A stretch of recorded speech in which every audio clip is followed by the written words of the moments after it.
Welcome back, all my fight fans. Today I'm going to be giving you guys my predictions for UFC 298 in Anaheim, California. This fight will be taking place on February 17th. I'm extremely excited for it. I think this fight card is more stacked than the last one. 297 was a little bit dull, especially with that co-main event, but the main event was awesome. I thought Dreykus won, just slightly though. I don't think it was like a robbery or anything like that, like some of the Sean fans online. But I thought that was a great fight. The rest of the card was sluggish at times for me, though. But I'm really, really excited about 298. So let's get into the card. As always, we'll start from the bottom, work our way to the top. So the first fight of the night, sorry if I butcher any of these names. There's a lot of people from different countries. It's Oban Elliott, who I believe is normally a welterweight, going up to middleweight to fight Val Woodburn. Val Woodburn was looking very, very promising until he obviously got stopped by Bo Nickel. I think this fight's a little bit of a toss-up. I am going to take the younger guy in Oban. He's 26 and has slightly more experience, so I'm going to take him, although I think this is a very, very close fight. Next up, we have Josh Quinlan versus Danny Barlow. Now, I'm on the ESPN website for this, and it says that Danny Barlow lands 12 significant strikes per minute, which I don't know if that stat's accurate. It's definitely going to change, but that is nuts. So that's going to be the deciding factor on why I'm choosing Danny. That, and he does still have his 0, but this is a very, very close fight. Both guys, again, are young up-and-comers. I think this is going to be probably an underrated fight on the card. So, yeah, I'm going to go with Danny Barlow on that one. Next up, we have two women. We have Andrea Lee versus Miranda Maverick. Now, Miranda Maverick, I'm going to have to take for this one just because she's younger. She's 26, so she's just hitting her prime, and she's looking fairly promising for that division for women's flyweight. Andrea Lee, as much as I love her personality, she's a little bit rocky, a little bit hit or miss. So I'm going to take Miranda Maverick for this one. But it should be a close fight, at least on paper, but I think Miranda's going to run away with it, to be quite honest. And our last fight on the early prelims, we have a light heavyweight fight between Zhang Mingyang and Brenson Ribeiro. Another one that's very, very close. Both guys are young, 25 and 27. Both guys land a lot of big punches. It's really a toss-up for me. I've only seen both of them fight maybe once or twice. I am going to take Ribeiro, but again, it's a pretty even fight for me. All the fights really on this card are very, very well made. I think the matchmakers did an awesome job matching everybody up on this fight card. Getting into the prelims now, we have Amanda Lemos versus Mackenzie Dern. Just another example of what I just said. Man, this one could be boring if it's on the ground the entire fight. It'll probably be interesting to me because I do like the ground fighting and the more technical aspects of it. But I'm going to take Mackenzie Dern. I hope she wins this one. Again, she's one of those fighters that gets on a little bit of a win streak and then loses the fight that she needs to win to get that coveted title shot. So I hope Mackenzie Dern wins this and she can do some work at strawweight. Next up, we have AJ Dobson versus Treson Gore. I'm going to take Gore for this one. I've seen him fight a couple times, and he's a lot to deal with. But this is, again, a very, very close fight. I'm going to side with Gore on that one. That's another close one. Next up at bantamweight, we have Rinya Nakamura. Hopefully I'm saying that right. I have seen this kid fight, I think, twice. And on my ESPN app, it says that his opponent is yet to be determined. I don't know if this is a fight that fell out or if this is a fight that they're still trying to find an opponent for him for. I think it's going to be tough to find an opponent for this guy because from what I've seen, he is an absolute beast. Japan, as a whole country, has been producing some of the most elite fighters over the last 5-10 years.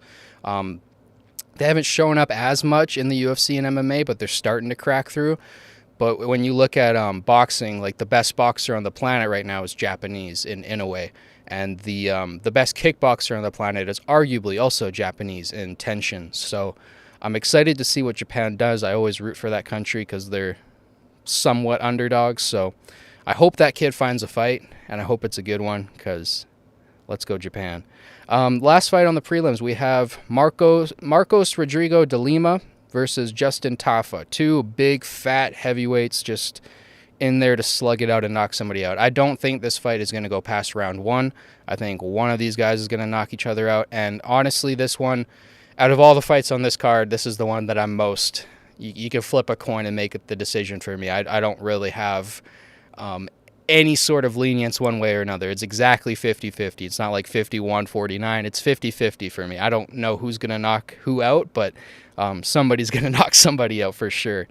Okay, getting into the main card, we have Anthony Hernandez versus Ikram Aliskerov.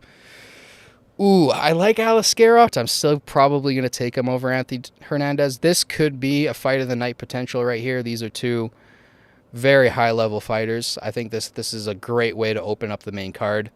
And yeah, I'm just excited to see how this fight plays out with the X's and O's, because they're both incredibly talented fighters, but in different ways. So keep your eye on this one for sure to start out the main card. Next up, we got at bantamweight Merab versus Henry. And this is another one that I can't exactly make up my mind for. Now, the wrestling in this is very interesting. That's kind of what I want to touch on. The striking, I feel like it leans towards Henry with that karate style. He has that darty karate style that I think can be a factor in this, but I don't see the striking of either of these guys really making or breaking the fight. I think it's going to come down to the wrestling. Now, Merab set a record in I think his last fight for the most takedowns ever landed in a fight. He had like 33 or 36 takedowns, something like that. So he has the cardio and the ability to grab legs like pretty much nobody else in the bantamweight division. So his wrestling's definitely scary, but Henry Cejudo is an Olympic gold medalist. He has a higher level of wrestling. I think his transitions and the way that he puts stuff together is very, very creative. And I think he should have more traps and he should have more escapes to make the wrestling battle go his way. My only thing is the cardio going to be there?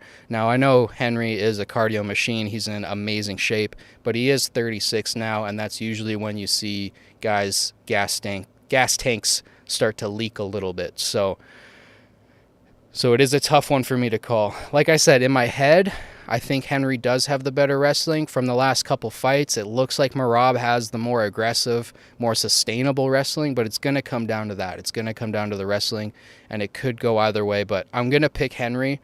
He is the underdog at the moment, and I hope that that's a good pick. But again, a very, very close fight. Okay, getting into the top three here. Next up, we got Jeff Neal versus Ian Gary.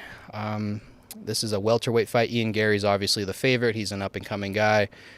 I love watching his style. I hate hearing him on the mic. When he's on the mic and when he's talking, it's just like, man, shut up. You're not the next Conor McGregor. Shut up.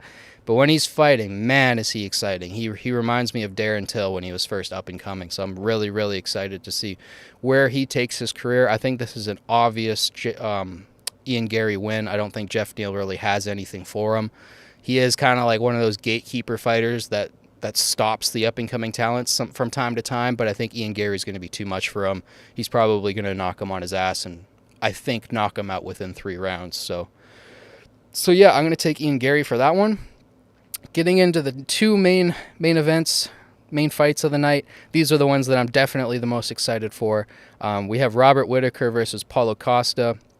This is one that could either make me incredibly happy or make me incredibly sad. I'm a huge Robert Whittaker fan. I always have been. And watching that loss to Dricus really hurt.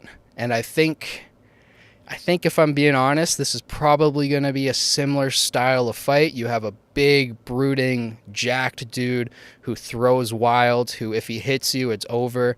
And Paulo Costa probably hits harder than Dricus too. So it is a lot to worry about for Rob. I feel like if Rob fights Paulo Costa like he fought Dricus, Paulo Costa's probably going to melt him eventually, maybe even faster than Dricus did, because Paulo's just that much of a beast if he makes weight. But if Robert Whittaker fights Paulo Costa in a tactical way like he fought Darren Till, I think Robert can pull out the decision here. And if he gets past Costa, I think I think it's possible for him to win a rematch with Dricus and maybe get his hands on that belt again. But I'm a big fan of Rob. He's only 33. He's not really in that super decline stage yet. I think he can still make one more run. So I'm really, really hoping he pulls this out. It's just Costa is very, very scary. So far, Robert is the favorite, and I hope it stays that way. I hope people kind of lean on his experience and his higher fight IQ to get him the win in this fight. I think Dricus is a smarter fighter than Costa, so I don't know if Costa is going to be able to put enough things together to really hurt Rob, but we'll see. This will be an amazing fight. I'm really excited for it. And now getting into the main event, the only title fight of the night, but it's a good one. It's featherweight, and it's for Alexander Volkanovski versus Ilia Topuria. I'm very, very excited for this one. Right now, the odds are pretty much even. I think Volk is a slight favorite. And the age plays a bit of a factor. Volk is 35. He's coming off of a knockout. First time he's ever been head kick KO'd like that. So there is a few questions there with his health. Is he going to be the Volk of old? And Ilia obviously is 27. He's just cracking his prime now, and he already looks like a championship level fighter. Now, I think the X's and O's of this fight come down to Volk. I would give the advantage to in the cardio because he's more tested in the championship rounds. He's had more rounds go fights go the distance. So if it goes to those round 4s, round 5s in this fight, I can see Volk pulling it out of the fire and winning those late rounds. And I think Volk is stronger too. So when it's in the clinch or if it's long extended periods on the ground and it's grueling, I could see Volk gaining advantages there. Kind of like how he snuck in some rounds against Islam in their first fight. You know, that there were some very, very close moments there where it seemed like just the power and sheer strength of Volk was overpowering Islam at points, even though Islam in his own respect is one of the strongest fighters in his division. So the strength and the cardio is going to be the key things for Volk in this fight. But for Ilia, man, his wrestling on a technical level is better than Volk's. He's a technical genius when it comes to wrestling. He's also a technical genius when it comes to boxing. What he did to Emmett was insane. It was some of the cleanest, best boxing I've seen in the sport in a long time. And I could probably say that Ilia Topuria has the best boxing at featherweight, which is saying a lot when you have guys like Cater and Holloway and Arnold Allen, I should say, all at featherweight, all amazing boxers. But I really think Ilia Topuria is the best. Just the way he mixes it up, goes to the head, goes to the body. His blocking is extremely, extremely high level. And I think because he's the better boxer, I think because his wrestling's so good that he can stop takedowns when needed, that Ilia is going to pull this off and he is going to be our next champion. I am cheering for this guy too because he does fight a style that I like. You know, I'm a boxing, wrestling kind of guy, so he's the perfect kind of fighter for me. So I have a slight bias in this fight, wanting Ilia to win, but I do think that this is also a 50-50 fight. Especially when you think of it stylistically and when you think of just how much high-level talent's going to be in the cage that night. It's going to be quite insane. So I'm extremely, extremely excited for this fight card. I can't wait for February 17th. So let me know in the comments, who do you guys have winning for the main event? Who do you guys have winning for the whole fight card? Flame me for all the names that I butchered. and yeah, let's hash it out in the comments. I can't wait. Don't forget to like and subscribe. It helps boost this channel and the algorithm as always. Thank you guys for watching. I'll catch you in the next one. Peace.